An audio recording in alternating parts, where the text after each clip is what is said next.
வெறும் குழம்பு கறி எப்படி வைக்கிறது அப்படின்றத தான் இன்றைக்கி நம்ம தெரிஞ்சுக்க போகிறோம்.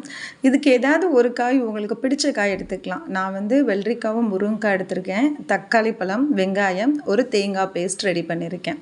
தேங்காய் பேஸ்ட்டுக்கு என்னெல்லாம் பண்ணணுன்னா, தேங்காய் கூட கொஞ்சம் வெள்ளைப்பூடு, அதுக்கப்புறமா ஒரு 2 சின்ன வெங்காயம், கொஞ்சம் சீரகம், கொஞ்சம் மஞ்சள் தூள், 4 பட்டை வத்தல், அதாவது இந்த காய்ந்த வற்றல் இருக்குல்ல, அதை வந்து உங்களுடைய காரத்துக்கு மாதிரி போட்டு அரைச்சி ரெடி பண்ணி வச்சுக்கோங்க. அதுக்கப்புறம் கொஞ்சம் கருவேப்பிலை.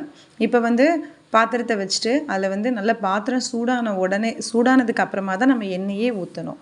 எண்ணெய் ஊற்றினதுக்கப்புறமா கடுகு போடணும். கடுகு உடஞ்சதுக்கு அப்புறமா அஸ் யூஷுவல் வெங்காயம் தக்காளி போட்டு நல்லா வதக்கிக்கோங்க. இந்த வெங்காயம் தக்காளி வதங்குறதுக்கு கொஞ்சம் உப்பு போட்டுக்கணும். இது நல்லா வதங்கினதுக்கு அப்புறமா நீங்கள் கொஞ்சம் அந்த நம்ம வச்சுருந்த காயை சேர்த்துக்கணும். காயை சேர்த்து நல்லா அதையும் சேர்த்து வதக்கணும். அது நல்லா மசிஞ்சு வர்ற அளவுக்கு வதங்கினதுக்கு அப்புறமா நம்ம ரெடி பண்ணி வச்சுருக்கிற அந்த புளி கரைசல் இருக்குல்ல, அதை எடுத்து ஊற்றி கொஞ்சம் உப்பு மட்டும் பார்த்து மூடி வச்சுருங்க. இப்போ கொஞ்சம் அந்த புளியோட அந்த காய் வந்து வெந்திருக்கும். வெந்ததுக்கு அப்புறமா நம்ம ரெடி பண்ணி வச்சுருந்த அந்த தேங்காய் பேஸ்ட்டை இது கூட ஆட் பண்ணிக்கோங்க. ஆட் பண்ணிட்டு நல்லா கிளறிட்டு இப்போது நீங்கள் வந்து கொஞ்சம் ஒரு தடவை கொதிக்க விடணும்.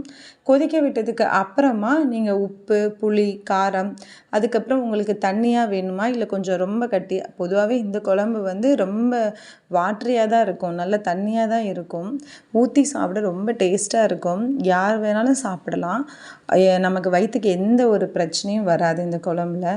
இது எங்கள் ஊர் சைடெல்லாம் வெறும் கறின்னு சொல்லுவாங்க. நம்ம சீக்கிரமாகவே ரெடி பண்ணிடலாம். இந்த மாதிரி மழை நேரம்லாம் வந்தது, காயெல்லாம் இல்லை அப்படின்னா ரெடி பண்ணிக்கலாம். இந்த குழம்போட கலரே வந்து எல்லோ கலரில் தான் இருக்கும். ஏன்னா இந்த குழம்புல வந்து நம்ம வந்து வெறும் மஞ்சள் தூள் மட்டும் தான் சேர்ப்போம். உரப்புக்கு பச்சை மிளகா சேர்த்துக்கலாம், இல்லைன்னா பட்டை வத்தல் சேர்த்துக்கலாம், அவ்வளோதான். அதனால் இந்த குழம்பு வந்து எந்த கலரும் மாறாது, நல்ல எல்லோவாக தான் இருக்கும். நல்ல டைஜஷன் ப்ராசஸ்லாம் இந்த குழம்பு ஊற்றி சாப்பிடும்போது நமக்கு ஈஸியாகவே இருக்கும். அதனால் இந்த குழம்புக்கு ஆப்டாக நீங்கள் வந்து உருளைக்கிழங்கு பொரியல் வைக்கலாம். அப்படி இல்லைன்னா முட்டை வந்து கிரேவி மாதிரி வச்சு சாப்பிட்லாம், இல்லை அப்பளம் வச்சு சாப்பிட்லாம். அதுவுமே நல்லா தான் இருக்கும். அப்பளம் வச்சு சாப்பிட்றதும் ரொம்ப நல்லாயிருக்கும். நாங்கள் மேக்ஸிமம் இந்த குழம்புக்கு அப்பளம் வச்சு தான் சாப்பிடுவோம். இதை ட்ரை பண்ணி பாருங்கள். உங்களுக்கு நல்லா வந்ததுன்னா கமெண்டில் சொல்லுங்கள்.